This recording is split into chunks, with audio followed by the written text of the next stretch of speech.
Fatima Gilani, roll number 35. I will be presenting the first half of this presentation. Our topic is on a parasite called Entamoeba histolytica, which is also known as the killer amoeba.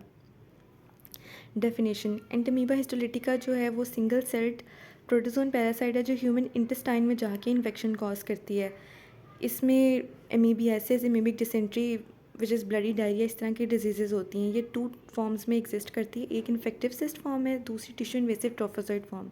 ये spread करते हैं faecal ऑरल root के through. मतलब किसी disease person ने अगर after using rest room proper hygienic practices follow नहीं की तो वो लोगों को कंटेमिनेट कर सकते हैं. ये उस तरह के एरियाज़ में इसलिए ज़्यादा होती है जहाँ प्रॉपर सैनिटेशन फैसिलिटीज़ अवेलेबल नहीं होती या हाइजीनिक प्रैक्टिसेस फॉलो नहीं होती. हिस्ट्री: ये 1875 में फीडर लॉश ने रशिया में डिस्कवर किया था. वो एक पेशेंट को ट्रीट करा था with liver abscess. Liver abscess basically होता है कि इन्फेक्शन जो है उससे फ्लूइड पस एक्यूमुलेट हो जाती है लिवर के अंदर. तो उसने जो वो फ्लूइड है वो अंडर माइक्रोस्कोप देखा तो एमीबा लाइक ऑर्गेनिजम्स ऑब्जर्व किए. एट दैट टाइम पता नहीं था कि वो कितने डेंजरस है पैरासाइट या उनसे कौन कौन सी डिजीज़ होती हैं. But later it was identified as the cause of amoebic dysentery, a serious intestinal disease. ये मेनली डेवलपिंग कंट्रीज़ में ज़्यादा होती है क्योंकि उधर क्लीन वाटर की सप्लाई प्रॉपर नहीं होती, उधर सैनिटेशन फैसिलिटीज़ प्रॉपर नहीं होती. इस वजह से इससे ब्लडी डायरिया होता है और ये स्प्रेड कर सकती है समटाइम्स इंटेस्टाइन से लिवर तक, फिर लिवर में जाके लिवर एब्सेस कॉज कर सकती है. इसकी क्लासिफिकेशन है kingdom protista, phylum Amoebozoa, class Archamoebae, order Amoebida, family Entamoebidae, genus Entamoeba, species histolytica. ये माइक्रोस्कोपिक पैरासाइट है, ये विजिबल नहीं होती नेकेड आई से. इसकी लाइफ साइकिल में इसकी 4 स्टेजेस है, starting with mature cyst stage. इसमें ये इसकी इन्फेक्टिव स्टेज है. इस स्टेज में ये outside of the body human body में ट्रांसफ़र होती है कंटेमिनेटेड फूड या वाटर कंज्यूम करने से. जब तक ये आउटसाइड ऑफ द बॉडी होती है, इसको कोई बॉडी मिलती नहीं है ग्रो करने के लिए, मल्टीप्लाई करने के लिए, तब तक ये सर्वाइव कर लेती है आउटसाइड इन्वायरमेंट में ईजिली क्योंकि ये कवर्ड होती है स्ट्रॉन्ग आउटर वॉल से. एक्सिस्टेशन इसकी सेकंड स्टेज है. ये स्टेज में वो स्मॉल इंटेस्टाइन में पैरासाइट एक्टिवेट होती है. जो सिस्ट है वो ओपन होती है स्मॉल इंटेस्टाइन में, रिलीज़ करती है ट्रोफोजोइड्स को जो आगे जाके इन्फेक्शन करते हैं. ट्रोफोजोइड्स जो है इसकी थर्ड स्टेज है, एक्टिव एंड हार्मफुल स्टेज. इसमें ये जो ट्रोफोजोइड है वो स्मॉल इंटेस्टाइन से लार्ज इंटेस्टाइन में मूव करते हैं, वहाँ जाके मल्टीप्लाई होते हैं और अल्सर्स, डायरिया, समटाइम्स जो लिवर एब्सेस है वो कॉज करते हैं. एक्सिस्टेशन इसकी लास्ट स्टेज है जिसमें ये दोबारा से सिस्ट की फॉर्म में कन्वर्ट होते हैं. जो कुछ ट्रोफोजोइड्स हैं वो बॉडी के अंदर ही दोबारा से सिस्ट बन जाते हैं, फिर वो बॉडी से एक्सक्रीट आउट होते हैं थ्रू स्टूल. फिर अगर वो बंदा प्रॉपर हाइजीनिक प्रैक्टिसेस फॉलो नहीं कर रहा है या उस एरिया में प्रॉपर सैनिटेशन नहीं है तो दूसरी जगह भी कंटेमिनेट हो सकती है और चीज़ें भी कंटेमिनेट हो सकती हैं और ये डिसीज़ जो है ईजिली दूसरे लोगों में स्प्रेड हो सकती है. Genome size approximately 20 million, base pair 8000 genes contain करता है. Lacks mitochondria, it has mitosomes which are mitochondria like structures.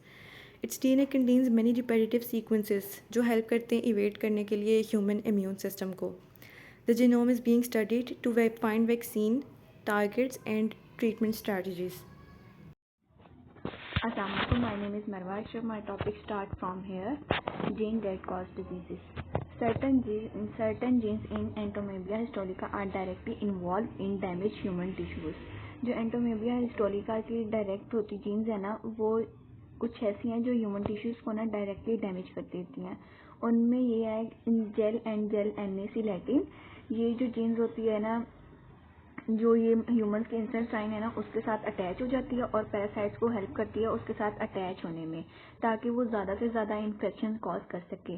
And second पे आ जाते हैं अमीबा पोर प्रोटीन. ये प्रोटीन एज अ टॉक्सिन के तौर पे काम कर रही होती है ह्यूमन बॉडी में, और ये जो ब्लड सेल्स होते हैं ह्यूमन बॉडी में उनमें पोर्स कर देती है और पोर्स की वजह से सेल की डेथ हो जाती है. थर्ड पे आ जाती है साइटोसिन प्रोटोसिस. ये जो ह्यूमंस के जो मेन ऑर्गन्स होते हैं ना, जैसे लिवर्स हो गया, उनमें डीप डाउन जाके ना ये टिश्यूज़ को डैमेज कर देती है, जिसकी वजह से ना ये तीनों चीज़ें मिलके ना एक ह्यूमन में पैरासाइट्स, तीनों चीज़ें मिलके इंसानों में ना बहुत सीरियस इन्फेक्शंस जो कॉज कर देती हैं, और ये तीनों जीन्स डायरेक्टली एक साथ वर्क कर रही होती हैं. Human genes for resistance. Some individuals naturally resist infections better due to their genetic makeup. कुछ इंसानों में ना नेचुरली उनका जो इम्यून सिस्टम होता है ना वो ऐसे जेनेटिक में वो ऐसा बना होता है कि वो नेचुरली जो इन्फेक्शन उनकी बॉडी में आ रहा होता है उसको डिफेंस कर रहा होता है। HLA क्लास 2 जीन्स होती है, ये इम्यून सिस्टम को हेल्प करती है पैरासाइट्स को रिकॉग्नाइज करने में कि कहाँ पे वो जो पैरासाइट्स है वो अटैक कर रहा है ह्यूमन बॉडी में। IL-10 एंड IL-12 होती है जो जीन्स, ये जो इन्फ्लामेशन होती है ना उसको रोकती है और इम्यून रिस्पॉन्स को बेहतर बनाती है, और इम्यून रिस्पॉन्स को बेहतर बना रही होती है ताकि जो इम्यून सिस्टम है फ़ौरन से रिस्पॉन्स करे और जहाँ पे पैरासाइट ने अटैक किया वहाँ पे जाके पैरासाइट को रोक सके। हेल्दी गट बैक्टीरिया, ये माइक्रोबायोम होता है, ये हमारे पेट में होते हैं और ये नेचुरली हमारे बॉडी को सपोर्ट कर रहे होते हैं और ये जो पैरासाइट्स के अगेंस्ट भी हमारी बॉडी को डिफेंस करते हैं। और इसके लिए कोई ह्यूमन रेजिस्टेंस जीन्स अभी तक नहीं बनी और इस पे अभी तक रिसर्च चल रही है। आगे आ जाता है vaccine. There is no vaccine approve for Entamoeba histolytica in human aids. इसमें अभी तक कोई वैक्सीन ऐसी नहीं आई जो मार्केट में अप्रूव्ड होके आई हो और इसी वजह से इसका इन्फेक्शन बहुत ज़्यादा तेज़ी से बढ़ रहा है। साइंटिस्ट अभी इस पे वर्क कर रहे हैं और जो इसमें पैरासाइट्स के जीन्स है ना उनको यूज़ करके जो साइंटिस्ट है ना वो उसकी वैक्सीन बना रहे हैं। उसमें Gal and Gal NAC lectin use हो रही है एंड अमीबापोर जीन्स को यूज़ कर रहे हैं। और एनिमल्स में इसके लिए रेजिस्टेंस देखी गई है, लेकिन ह्यूमन में अभी तक नहीं देखी गई इसके लिए कोई भी ऐसी जीन्स जो फुली रेजिस्टेंस हो, और इसके लिए अभी कोई वैक्सीन कमर्शियली अवेलेबल नहीं है। वैक्सीन डेवलपमेंट प्रोसेस, वैक्सीन को जब हम डेवलप करते हैं वो डिफरेंट प्रोसेस के थ्रू गुजर रही होती है ताकि वो डिफरेंट प्रोसेस हो रहे होते हैं जिसमें वैक्सीन को हम डेवलप कर रहे होते हैं। सबसे पहले जो होती है हम पैरासाइट की जो टारगेट प्रोटीन होती है ना उसको हम ले लेते हैं पैरासाइट से और उसको रिकम्बिनेंट वैक्सीन के तौर पे पैरासाइट्स में यूज़ कर रहे होते हैं। और देन अगर इसके बाद वाला प्रोसेस होता है कि उसमें हम वैक्सीन को हम एनिमल्स टेस्टिंग के लिए यूज़ कर रहे होते हैं और एनिमल टेस्टिंग में ज़्यादातर चूहे और हैमस्टर्स को यूज़ करते हैं। और उसके बाद हम उनके इम्यून सिस्टम्स को और रिस्पॉन्स को चेक करते हैं और अगर इम्यून सिस्टम में उस वैक्सीन के अकॉर्डिंग हमें कोई चेंजिंग करनी हो हम उसे चेंज कर रहे होते हैं ताकि वो हमारे इम्यून सिस्टम को बूस्टअप कर सके। प्रिपेयरिंग फॉर ह्यूमन ट्रायल्स, इसके बाद जो हम वैक्सीन होती है वो ह्यूमन ट्रायल्स के लिए जाती है, लेकिन उसके लिए इस वैक्सीन के लिए अभी तक ह्यूमन ट्रायल्स नहीं हुआ क्योंकि अभी तक ये वैक्सीन फुली डेवलप नहीं हुई। और इसके बाद अगर वैक्सीन ह्यूमन ट्रायल के बाद सक्सेसफुल हो जाती है उसके बाद ये अप्रूव होती है और उसके बाद ये मार्केट में डिस्ट्रीब्यूट होती है, ऑफिशियली मार्केट में अवेलेबल होती है। और इसके हमें की चैलेंजेस की हमें डिफरेंट चीज़ें फेस करनी पड़ती हैं। उसमें ये आ जाता है developing a vaccine and controlling this parasites come with a challenge. This parasites change its surface protein and avoid immune system detections. इसमें ये होता है कि जो पैरासाइट्स होता है ना वो अपनी सरफेस प्रोटीन्स को चेंज करता रहता है जिसकी वजह से जो ह्यूमन इम्यून सिस्टम है ना वो उस प्रोटीन्स को उस पैरासाइट्स को डिटेक्ट नहीं कर पाता कि वही पैरासाइट्स है या जिसने मेरे पे पहले अटैक कर चुका है। इसी वजह से पैरासाइट्स अलग वे में ह्यूमन बॉडी पे अटैक कर रहा होता है। और इसमें ये भी एक चैलेंज फेस करना पड़ा है कि इसमें एनिमल्स के लिए जो मॉडल्स है ना वो बहुत कम है, एनिमल्स टेस्टिंग के लिए एनिमल्स अवेलेबल ही नहीं है।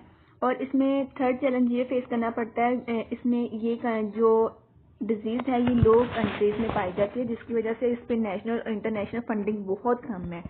और फार्मास्यूटिकल्स कंपनीज भी हैं वो भी इस पर अपना इंटरेस्ट बहुत कम शो करवा रही हैं क्योंकि इसकी फंडिंग है ही नहीं। और इसके मेन चैलेंज ये होता है कि hard to create a long lasting immune system response. और जो long lasting immune system response को क्रिएट करना बहुत डिफिकल्ट काम है जिसकी वजह से सबसे बड़ा ये वाला चैलेंज फेस करना पड़ रहा है इस वैक्सीन को डेवलप करने में। Control and recommendations, drink clean water, filtered और बॉइल्ड वाटर।